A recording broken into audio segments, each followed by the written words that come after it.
భౌతిక ప్రకృతి లేక సృష్టి యొక్క మాయాశక్తులైన త్రిగుణములకు అతీతముగా ఎదిగి మనిషి మాధవుడు కావాలని పరమాత్మ యొక్క మహోన్నతమైన భగవద్గీత ఉపదేశిస్తే మానవుని మోక్షానికి లేదా ఆధ్యాత్మిక పురోగతికి అడ్డుపడే మానవునికి అంతర్గతంగా ఉండే 6 అంతర్గత శత్రువులైన అరిషడ్ వర్గాల గురించి మైత్రేయ ఉపనిషత్తు మరియు వరాహ ఉపనిషత్తులలో వివరముగా చెప్పబడింది.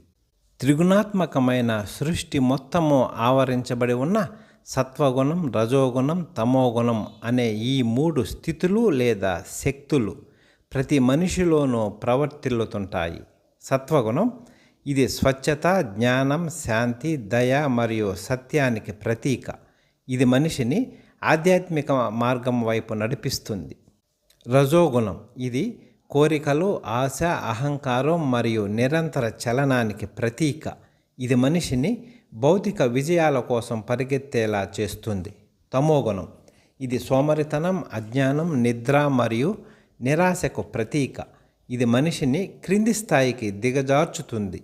మానవునికి అంతర్గతంగా ఉండే 6 అంతర్గత శత్రువులు అనే కామ, క్రోధ, లోభ, మోహ, మద, మాత్సర్యాలు అనేవి ఆధ్యాత్మికంగా, నైతికంగా పతనం చేస్తాయని ప్రాచీన హిందూ సనాతన ధర్మ గ్రంథాలు చెబుతున్నాయి. ఈ అరిషడ్ వర్గాలు ప్రధానంగా రజో తమో గుణాల వలన ఉత్పన్నమవుతాయి. కామం ఇది అపరిమితమైన కోరిక, వ్యామోహం లేదా తృష్ణలను కలిగిస్తుంది. క్రోధం ఇది కోపం, ఆగ్రహాలను కలిగిస్తుంది. లోభం అంటే పిసినారితనం, దురాశ లేదా ఉన్నదానితో సంతృప్తి చెందకపోవడం.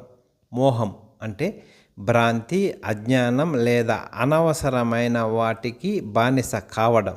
మదం అంటే అహంకారం లేదా గర్వం. మాత్సర్యం అంటే అసూయ, ఈర్ష్య.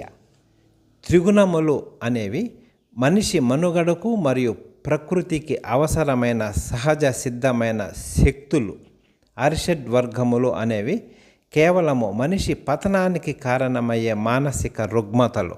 ఒక వ్యక్తి తనలోని రజో తమో గుణాలను తగ్గించుకొని సత్వగుణాన్ని పెంపొందించుకోవడం ద్వారా అరిషడ్ వర్గాలను జయించవచ్చు.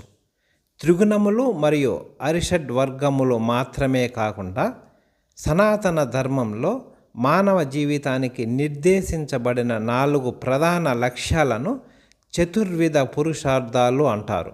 పురుషార్థం అంటే మానవుడు ఆశించేది లేదా సాధించవలసినది అని అర్థం. ఇవే ధర్మార్థ, కామ, మోక్షములు. చతుర్విధ పురుషార్థాలైన ధర్మం, అర్థం, కామం, మోక్షం అనే భావనలో ఏ ఒక్క నిర్దిష్ట గ్రంథానికి పరిమితం కాలేదు. సనాతన ధర్మం ప్రకారం ఇవి వేదాలు, ఉపనిషత్తులు, మహాభారతం మరియు ధర్మశాస్త్రాలలో విస్తృతంగా చర్చించబడిన మౌలిక జీవన గమ్యాలు. అవి ధర్మం అంటే నీతి, నిజాయితీ, ధర్మబద్ధమైన జీవనం మరియు కర్తవ్య నిర్వహణ.